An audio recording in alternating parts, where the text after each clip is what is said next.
Hey there, and welcome to Broadband Deployment News. So there's still a lot of states that have laws on the books that restrict municipalities from getting into the broadband business, and Nebraska is one of those.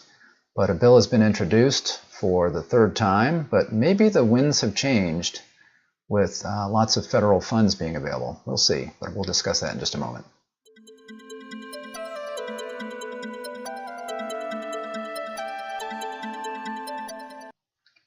Thanks for joining me. Rick Husey here with Broadband Deployment News. So the state of Nebraska, there's a state lawmaker there that's introduced for the third time a bill that would eliminate restrictions, or at least in this case, maybe moderate some of those restrictions against broadband by municipalities. There's two camps on that. It tends to be, maybe the existing providers that are fighting against that, and then, the communities themselves want to make that happen. So there's a lot of money out there, and money talks sometimes. There's a lot of money now that's coming with the Infrastructure Investment and Jobs Act, and specifically in that act it says that you cannot exclude a local government from being a subgrantee. So if a state is to get those monies, that money, they need to engage with all of the local stakeholders, and that has to be also the local communities, and you cannot exclude those communities from getting money. So that means, I think, that possibly some of these laws that are in place will go away because the state's not going to want to not be able to use those funds. So we'll have to see what takes place here. But I was going to show real quickly here this story about Nebraska. So you see here it's in the Daily Nonpareil. I love nonpareils. They're very tasty, but I'm not sure why they call their newspaper that, but that's where it is. So a Nebraska lawmaker renews effort to let cities provide broadband service.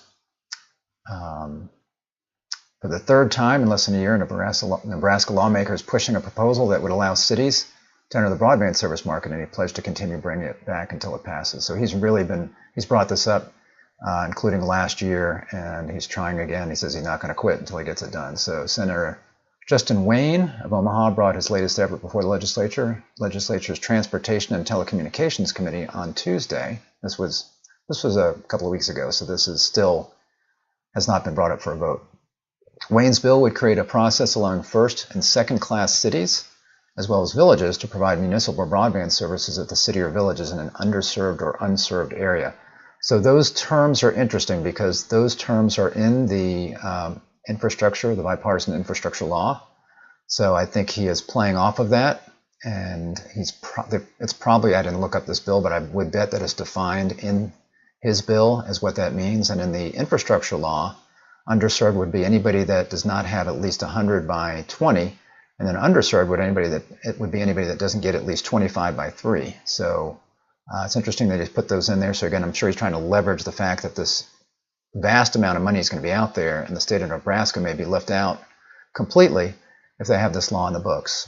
Because again, I don't believe the way the act is written, if they were to take any money from this, that they could exclude a city that would want to be able to provide the service. Last year, Wayne's unsuccessfully attempted to add a similar proposal into a larger package that provided $40 million over 2 years to expand high-speed internet services. That effort came after a bill Wayne introduced, which would have struck language in a state law barring municipalities from providing broadband, failed to gain necessary support, and was indefinitely postponed. So again, you've got a lot of politics going on there where, indefinitely postponed means they never voted on it, and they just kind of tabled it and hoped it would go away. And Wayne's not letting it go away. At the time, Wayne said that broadband should be considered a critical infrastructure need, and that private telecommunications companies have not stepped up to serve the whole state. In Tuesday's hearing, Wayne cited several other states that have done away with or lessened prohibitions, such as the one that's in Nebraska.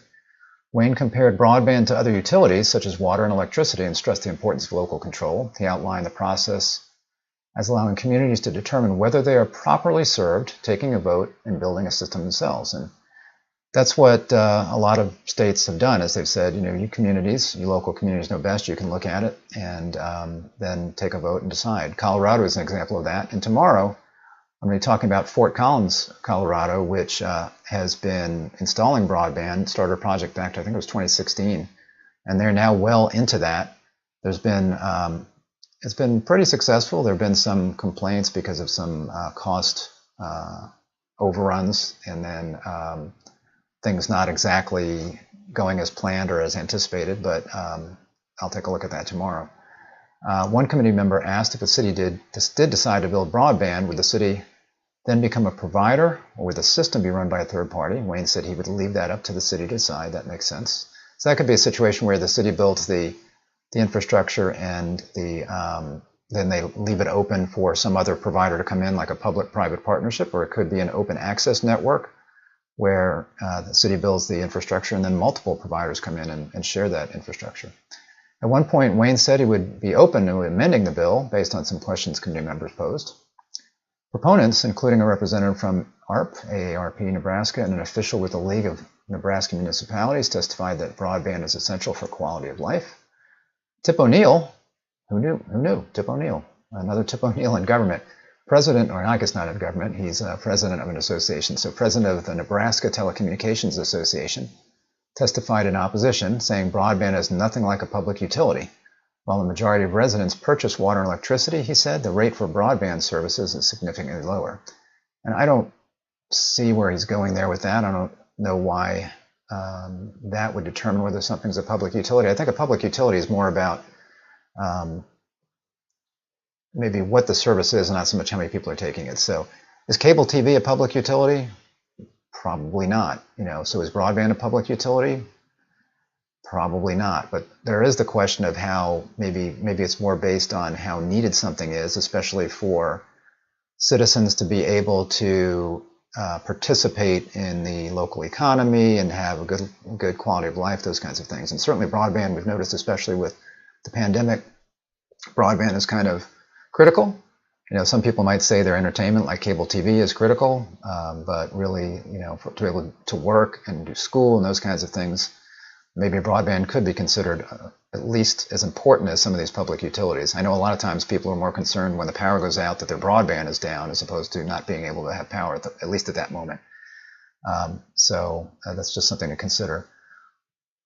Wayne previously expressed frustration over having the bill assigned to the Transportation and Telecommunications Committee, instead saying it should have gone to the Urban Affairs Committee.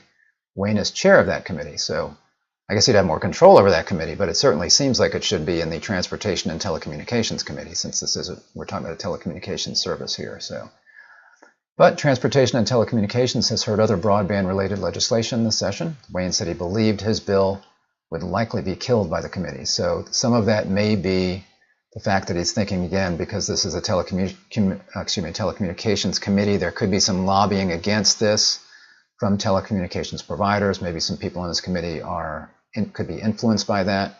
But I think it is all going to come down to whether states like Nebraska and others that have these restrictions in place look at the bigger picture and say, wow, we've got, there's billions of dollars on the table here through this Infrastructure Act, and we're not going to be able to get any of it if we restrict broadband to, or not exclude, I should say, exclude cities, local governments from providing broadband. The Act specifically says you can't do that. So I would not be surprised if a lot of these states realize that that's the case, and that they then get rid of these restrictions. Now, it is good to determine, where people are served and unserved, and then those are the areas where maybe a city should get in the business. Because first of all, with the Infrastructure Act, if an area is unserved, that's the first priority that those funds have to go to, and then from there it can go to underserved. So first, it's to any areas that are 25 by 3. Like 80% of the population would be less than 25 by 3, and then underserved is where 80% of the population is either less than 100 by 20 or 25 by 3. That would be an underserved project.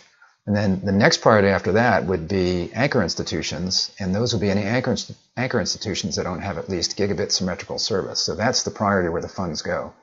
So that money would not touch a municipality that has a served area. So if there's already a provider in the area, it could be an independent cable company or telephone company. It could be the city already.